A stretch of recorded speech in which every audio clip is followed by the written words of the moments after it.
To one and all, today I am here with the 10th class SST English medium. Today we are going to discuss about chapter number 7, that is the first freedom struggle of 1857. Today our topic is local uprising against Britishers and the cause of the first freedom struggle.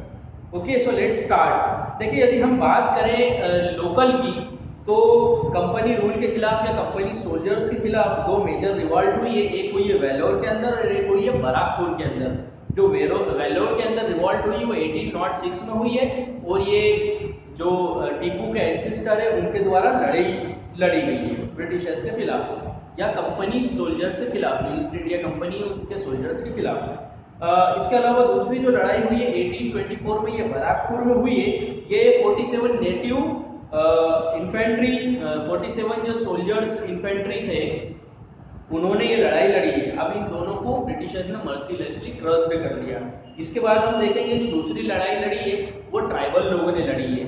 Tribal लोगों ने इसलिए लड़ी है कि जो Britishers हैं वो जंगलों के ऊपर कब्जा करना चाह रहे थे और ट्राइबलों को वहां से निकाल रहे थे, और कहीं ना कहीं इसमें ब्रिटिशर्स का साथ देने में वहाँ के लैंडलॉर्ड्स और बिजनेसमैन और साहूकार वगैरह भी थे जो ट्राइबल्स को एक्सप्लॉइट कर रहे थे। तो देखिए यहाँ पे ट्राइबल्स वगैरह ने लड़ाई लड़ी। उनका कहना था कि हमें जंगलों से नहीं निकाला जाए, हम जंगल हमारा घर है।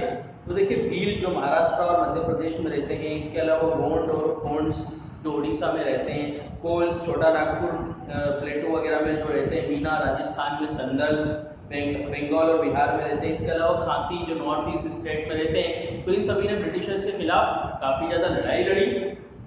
ओके, ये सब ट्राइबल जातियां हैं और इनका ये कहना था कि हमें जंगलों से न निकाला जाए। तो ये सारी की सारी जो रिवॉल्ट्स हुई हैं ये लोकल एरिया में हुई है, एक पर्टिकुलर एरिया पर्टिकुलर रीजन में हुई है। अब हम देखते हैं 1857 की लड़ाई, जो कि फर्स्ट वॉर ऑफ इंडिपेंडेंस भी मानी जाती है और पूरे ऑल ओवर द इंडिया में एक साथ हुई है। तो देखें इसके कुछ रीजन है। ये जो लड़ाई हुई पूरे भारत के एक साथ लोग खड़े हुए ब्रिटिशर्स के खिलाफ, तो क्यों खड़े हुए उसका कुछ कारण है। देखो सबसे पहले हम पॉलिटिकल रीजन देखेंगे। पॉलिटिकल रीजन की यदि मैं बात करूं तो गवर्नमेंट की पॉलिसी थी उस टाइम पे, जो कंपनी रूल था, ब्रिटिश ईस्ट इंडिया कंपनी का जो रूल चल रहा था, उनकी एक पॉलिसी थी कि जो इंडियन स्टेट है यदि उनका कोई बेटा नहीं है तो राजा के मरने के बाद में वो गोद लिए हुए बेटे को स्वीकार नहीं किया जाएगा और डायरेक्टली जो स्टेट है वो कंपनी रूल में चला जाएगा। मतलब उसके ऊपर कब्जा किसका हो जाएगा, जो कंपनी रूल है वो उसको अब गवर्न करेंगी। ओके, तो इस तरीके से जो ये ब्रिटिशर्स की पॉलिसी थी, इससे काफ़ी ज़्यादा स्टेट वगैरह ब्रिटिशर्स ने ले लिए थे। जैसे यदि हम बात करें झांसी वगैरह की, तो ये भी इसी पॉलिसी के तहत दिया गया था। इसके अलावा लैंडलॉर्ड्स की बात करें तो जो लैंड रेवेन्यू पॉलिसीज़ हैं, तो ये भी गवर्नमेंट की ऐसी पॉलिसी थी जो डायरेक्टली एक्सप्लॉइट करती थी लैंडलॉर्ड्स वगैरह को और बाकी जो छोटे मोटे फार्मर्स हैं उनको। तो ये सारी की सारी चीज़ों की वजह से काफ़ी ज़्यादा डिसकंटेनमेंट था इंडियन लैंडलॉर्ड्स में और इंडियन जो किंग्स वगैरह थे उनमें। ओके, आगे हम देखते हैं attack on Indian languages, culture and its tradition. देखिए the education policy formulated by the Lord Macaulay was an attack on Indian culture and education system. Lord Macaulay was prejudiced and was against the education in the vernacular languages. Lord Macaulay considered English as a superior race and English language is the finest language. देखिए Lord Macaulay ने, यह आप लोगों को मालूम भी है कि लॉर्ड मैकॉले ने भारत के अंदर मॉडर्न एजुकेशन की शुरुआत करी थी।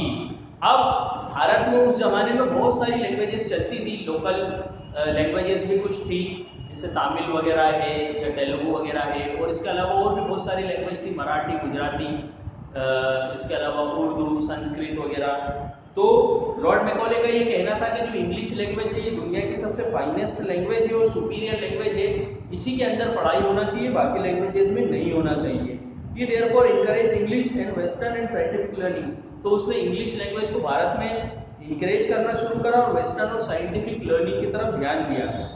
Okay, lord Macaulay aim was to protect the interest of British ruling in by providing English. अब देखिए लॉर्ड मैकॉले का यहाँ पर मकसद ये था कि इंग्लिश एजुकेशन जब हम इंडियंस को देंगे तो यहाँ से बहुत सारे ऐसे लोग उभरेंगे जिनको इंग्लिश आती होगी और इनका यूज़ हम कर सकते हैं, इनका यूज़ जो ब्रिटिशर्स है वो कर सकते हैं नौकरियों के अंदर।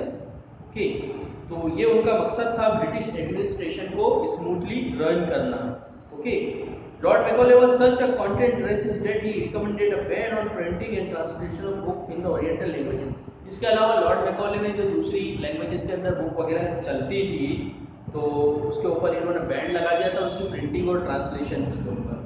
Okay, the follower of oriental education considered English education policy as an attack on their culture, tradition and languages and protest against it. तो देखिए, जो दूसरी लैंग्वेजेस के अंदर पढ़ाइयाँ अपनी कर रहे थे या दूसरी लैंग्वेजेस के फॉलोअर्स थे, वो ये मानते थे कि लॉर्ड मैकॉले जो ये मॉडर्न एजुकेशन लेके आए हैं या जो ये इंग्लिश लर्निंग लेके आए हैं, ये हमारी लैंग्वेजेस के ऊपर, हमारे ट्रेडिशन और हमारे कल्चर के ऊपर एक वार है। ओके, तो हमें इसे प्रोटेक्ट करना है। तो एक कारण ये रहा। अब हम इकोनॉमिक रीजन देखेंगे। यदि हम इकोनॉमिक रीजन की बात करें तो जो लैंड मैनेजमेंट पॉलिसीज थी कंपनी गवर्नमेंट की, प्रूव्ड डिजास्टरस फॉर फार्मर, जो फार्मर्स के लिए बहुत ज्यादा डिजास्टरस साबित हुई, क्योंकि फार्मर्स के ऊपर वहां पर हेवी टैक्स लगा दिया गया था जो उन्हें देना पड़ता था। ओके,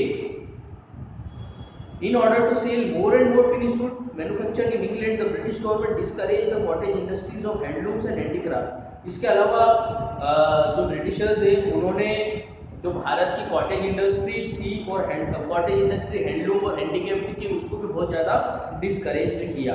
तो इस वजह से जो भारत का जो कॉटेज इंडस्ट्रीज वगैरह थी वो भी यहाँ पर क्रश होने लग गई, और इसके अलावा जो फार्मर्स है वो भी काफ़ी ज़्यादा नाखुश थे इस पॉलिसी से। अब social and religious reason, the social and the religious policies of company government caused a lot of discouragement among Indian developer appreciation that company government has weighed upon the destroying the religion tradition। देखें,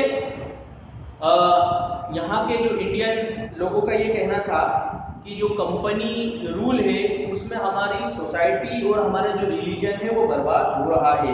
okay, अब देखें, जो major एडवर्डेंट्स थे उनका एक statement था, उनका ये कहना था कि ब्रिटिशर्स यहाँ पर आए हैं, क्यों आए हैं? क्रिश्चियनिटी फैलाने के लिए। ओके, तो देखिए, उस जमाने के अंदर जो इंडियन सोसाइटी थी और इंडिया के अंदर जो रिलीजन थे उनके ऊपर अटैक हो रहा था और लोगों को कन्वर्ट किया जा रहा था, ब्रिटिश लोगों को कन्वर्ट किया जा रहा था क्रिश्चियनिटी की तरफ। तो इसलिए भी लोग ज़्यादा इनसे नाखुश थे, डिसकंटेंटमेंट पाया जा रहा था लोगों के अंदर कि जो ब्रिटिशर्स यहाँ पर आए हैं तो हमें कन्वर्ट करने के लिए आए हैं, जो हिंदू धर्म के हैं या जो मुस्लिम धर्म के हैं या जो सिख धर्म के हैं, तो इनको कन्वर्ट किया जा रहा था क्रिश्चियनिटी के अंदर। ठीक, फिर डिसकंटेंटमेंट अमंग सोल्जर्स, इसके अलावा सोल्जर्स के अंदर भी बहुत ज़्यादा डिसकंटेंटमेंट था। वो क्या था वो हम देख रहे हैं। Owing to the policies of company government there was a lot of discontentment among soldiers. ठीक है, सोल्जर्स के अंदर जो डिसकंटेंटमेंट था वो ये था कि इनके साथ में डिस्क्रिमिनेटरी पॉलिसी अपनाई जा रही थी। जो इंडियन सोल्जर्स थे, मतलब जो इंडियन लोग थे, कंपनी ने, ईस्ट इंडिया कंपनी ने उन्हें अपनी आर्मी के अंदर रखा था, लेकिन उनके साथ में डिस्क्रिमिनेशन होता था, भेदभाव होता था, उनके साथ में अच्छा व्यवहार भी नहीं होता था, और दूसरी चीज उनको सैलरी कम दी जाती थी और ऊंची पोस्ट के ऊपर उनको नहीं रखा जाता था, बल्कि नीची पोस्ट के ऊपर ही उन्हें हमेशा रखा जाता था। ऊंची पोस्ट के ऊपर यूरोपियंस वगैरह के जो ब्रिटिशर्स है वो हुआ करते थे। ओके, इसके अलावा जो इंडियन सोल्जर्स हैं, जब बाकी के जो इंडियन लोग हैं उनके साथ अत्याचार हो रहा है, ब्रिटिशर्स की जो लैंड रेवेन्यू पॉलिसीज हैं या जिससे फार्मर्स को नुकसान हो रहा है, इंडिया के जो क्राफ्टमैन को नुकसान हो रहा है, वो अफेक्ट हो रहा है, तो इससे जो इंडियन लोग हैं हमारे, ये जो इंडियन सोल्जर्स हैं, वो भी कहीं ना कहीं उनके दिल में भी धक्का लग रहा था कि हमारे जो इंडियन लोग हैं उनके साथ में ब्रिटिशर्स ये कर रहे हैं, तो वो भी इससे भावनात्मक रूप से प्रभावित थे।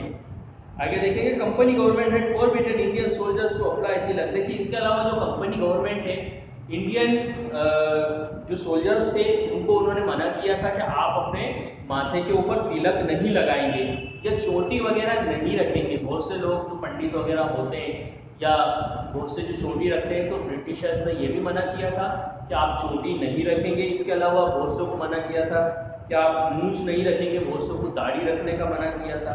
ओके, तो इस तरीके से इनके जो रिलीजियस सेंटीमेंट है उसको हर्ट हुआ।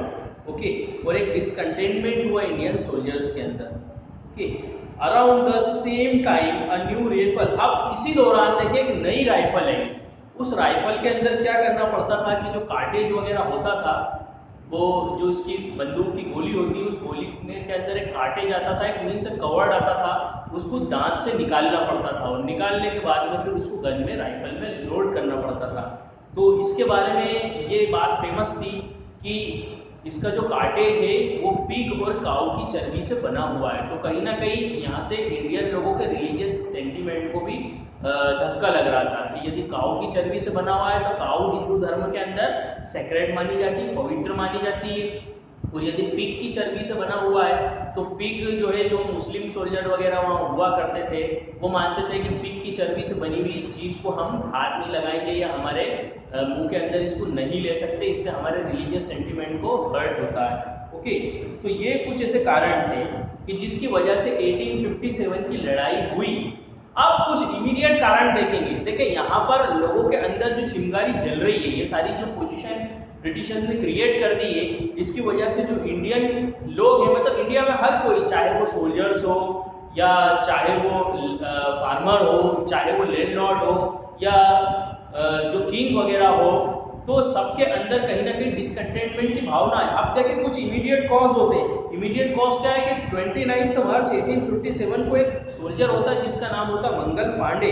वो मना कर देता है कि मैं लडेड कार्टेज को नहीं इस्तेमाल कर सकता और वो गुस्से में आके ब्रिटिश ऑफिसर्स को गोली मार देता है। ओके, अब मंगल पांडे को अरेस्ट कर लिया जाता है और 8 अप्रैल 1857 को उसको फांसी पे लटका दिया जाता है। तो ये सबसे पहला उन्होंने इस रिवॉल्ट के अंदर सेक्रीफाइस किया था, बलिदान दिया था। तो ये इमीडिएट कॉज है। अब जब ये ऐसा हुआ तो जो जनता है पहले से जिसके अंदर चिंगारी थी वो भड़क गई बहुत ज्यादा।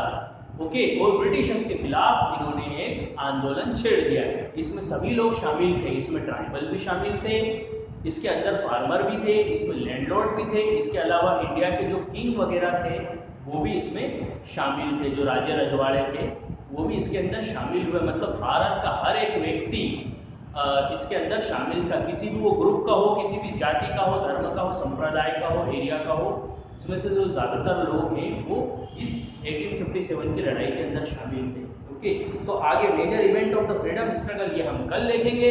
आज के लिए बस इतना ही। आपको घर पर रीड करना है पेज नंबर 128, 129 और 130। ओके, सो जय हिंद, जय भारत।